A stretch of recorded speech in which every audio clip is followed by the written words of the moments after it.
Good morning, good afternoon, good evening, whatever time it is, wherever you are. Welcome to Beach Walk Blog. And today again we're talking about the sling method because I want to really explain as much as I can in the shortest possible chunks of information to you about what the sling method is, what it does, and what all the pieces are, and how they apply, and how you can use them to help you become the best runner that you can possibly be, and negate injuries and get your PRs, your PBs, your best running times that you can possibly get. So today we're talking about the intermediate 10, and the intermediate 10 is the third part of the sling method. Remember, there's 5 parts.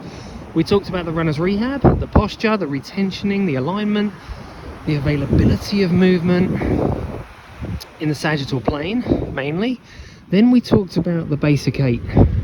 The basic 8 retrains your gait. Okay, we talked about that one. Now the intermediate 10. Well, what's the intermediate 10? Well, if you're going to be a good runner, you need to train the whole gait cycle, and the basic 8 trains half of the gait cycle. Now we train the rest of the gait cycle, so the second step in the gait cycle. Remember, the gait cycle is the initial contact of one foot, followed by the next foot, and then the initial contact of the same foot on the next step. So it's 2 steps. So what do we do in the intermediate 10? That's what we do. We train the 2-step, the second step. The first step we trained in the basic 8, and then the second step we train in the intermediate 10. And it is different. It is different because you're involving unwinding and then rewinding of the slings. Now, if you tuned into my gait analysis masterclass, you'll now know about the slings. You'll know that it's a 2-sided equation. It's not just left and right, it's top to bottom, it's front to back, and it also is spiral rotation. Okay, so how we move, how we stabilize is a top to bottom, front to back, side to side, medial lateral. It's all of those things, and it's all connected, it's interconnected, it's completely holistically connected, and it cannot be unconnected. Okay, it should not be unconnected. It shouldn't be worked on in an unconnected fashion. It shouldn't be worked on in an isolated fashion. Alright? So, in the intermediate 10, we also think about not only just that second step of gait, we also think about speeding things up. So we work on getting faster. We work on not just getting faster, because getting faster is like, well, yeah, how do I do that? How do I get faster? Well, in order to get faster, you've got to move faster. You've got to move more quickly. Well, yeah, of course I have. Obviously. And I know anyone who's listening to this now is like, well, duh, tell me something I didn't know. Well, I'll tell you something that maybe you didn't know. Why are you moving slowly? Why, when you do your strength training, why are you moving slowly with heavy weights? That's not speed. You can't move fast with a heavy weight. Oh yeah, but I need to produce more force. It's like, yeah, you do. You need to produce more force. So remember, force is mass times acceleration. Well, if you're running and you want to increase your speed, where does the extra mass come from in that equation? Oh no, it doesn't. That's right, it doesn't. You don't increase your mass, do you? What you increase is the acceleration, the speed, the velocity. So then why are you going in the gym and training with heavy weights? And that makes you move slower. Just have a think about that for a second. And I've talked about this before, that the force equation is mass times acceleration. Well, you're not increasing your mass when you run, so you must increase the acceleration. Okay? So think of it like, let's put it in a simple term. Imagine you're on a bike and you're in the same gear on a flat bit of road and you pedal faster. You haven't increased mass. What you've done is you've just pedaled faster. You've increased the acceleration, so you now move faster, you locomote faster. And that's what we do in the intermediate 10. We move quicker. We increase the velocity of the movement. So we've worked on the alignment, the posture, the retentioning in the runner's rehab. We've worked on the single step action of the gait cycle in the basic 8, and we've like tuned everything in. We've learned that checklist. We've learned how to move and not sacrifice our posture. Now in the intermediate 10, we put it all together in 2 steps.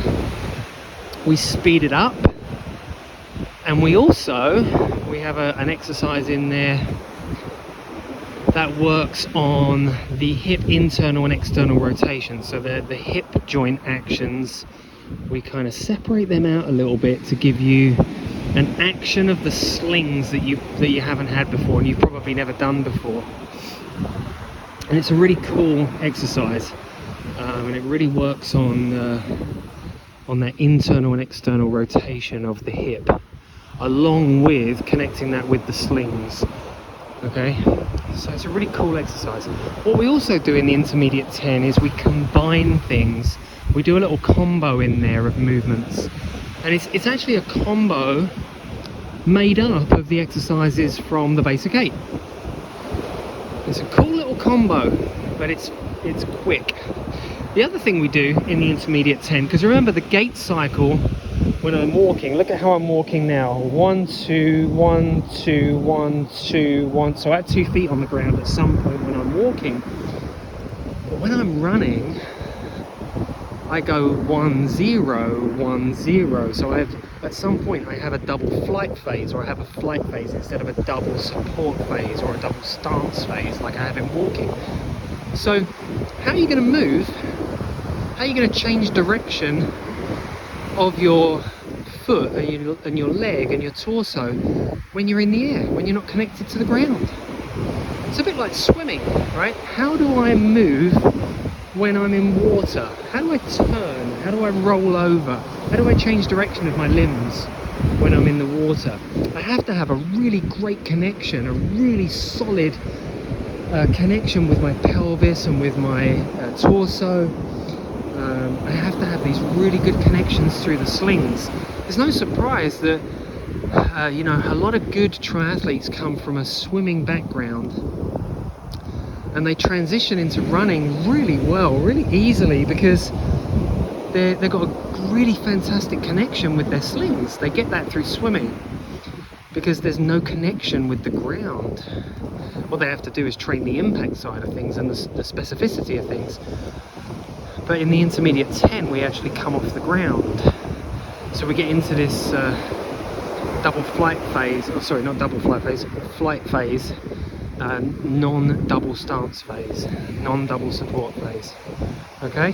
And that's what we do with the intermediate 10. So, runner's rehab, posture, retensioning, self-myofascial release, working on restrictions, gaining control of parts of the body that you might have what I call movement amnesia. Your brain's just forgotten about them because you haven't used them for years, and you might have trained them to not work in the way that they're supposed to work.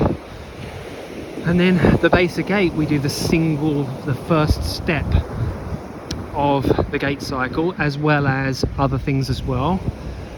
We work on that frontal plane, the lateral flexion of the spine, combining that with rotation, and we work on the pronation and the supination through that first step.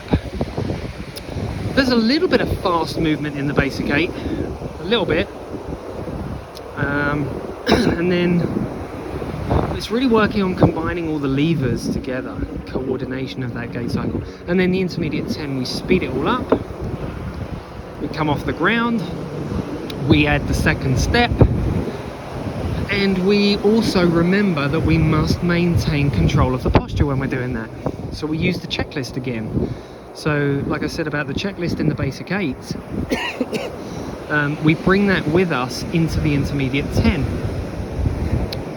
In fact, maybe in the intermediate 10 we cue the checklist maybe even more, because the faster we move, the more likely it is that we're going to compromise our posture and our movement. So we probably actually cue that checklist even more regularly in the intermediate 10, because there's probably more things that can go wrong, which is why we don't do that first, right? it's a process, it's a building process. We lay the foundations, we build the first floor, then we build the second floor. Okay? It's pretty simple. It's just, you know, it's just a process. It's not a difficult thing to do. I mean, I'm not super smart, super amazing athlete. You know, I was a pretty decent athlete. I was a pretty messed up athlete. And I've managed to do all this stuff and learn without anybody showing me how. You've got me to take you through that process. You've got me to show you how. All you got to do is say, yes, I want to be shown. That's all you got to do. And if you can do that, if you can say, yes, I want to be shown, then you're off to the races. You know, you're absolutely off to the races, because you're going to get there so much faster with all of the video tutorials that I've done and all of my help and design of the program. You're going to get so much more, and you're going to get there so much faster than I did, because I've done all the groundwork. I've done all of the process. I've gone through all the failure, and you're not going to do that because I've gone through it all for you. I've tested it all for you, and I know it works, and I know it's brilliant, and I know that it's absolutely what every single runner on this planet needs, because it gives you everything that runners and running demands. It works on all the things that running demands of your body. Alright, so the Intermediate 10 does everything, brings everything with it. We don't forget what we did. We're not going from bicep curls to leg presses. No, we use all the things that we learn in the Runner's Rehab, the Basic 8, because they'll be filed away on a memory card in the back of your brain, and you'll be able to access them all in every movement that you make, because you've trained them. You've absolutely trained them to happen. It's a bit like running. You don't think about it when you go out and run. You just run. You just do what the program says to do, right? And that's what you're doing with these. You're training. That's what training is. You're training these things to happen in the way that you trained them to happen, so that when you just go out and run, it all happens. Alright? And that is what we do in the Intermediate 10. It's so cool. It's 10 exercises. It's so cool, and I'd love you to try it. And you know, I'm keeping the cost of all of this stuff low, so that you can get the benefit from it. Alright, you don't need anybody to coach you. You just need the program, and then I'll coach you.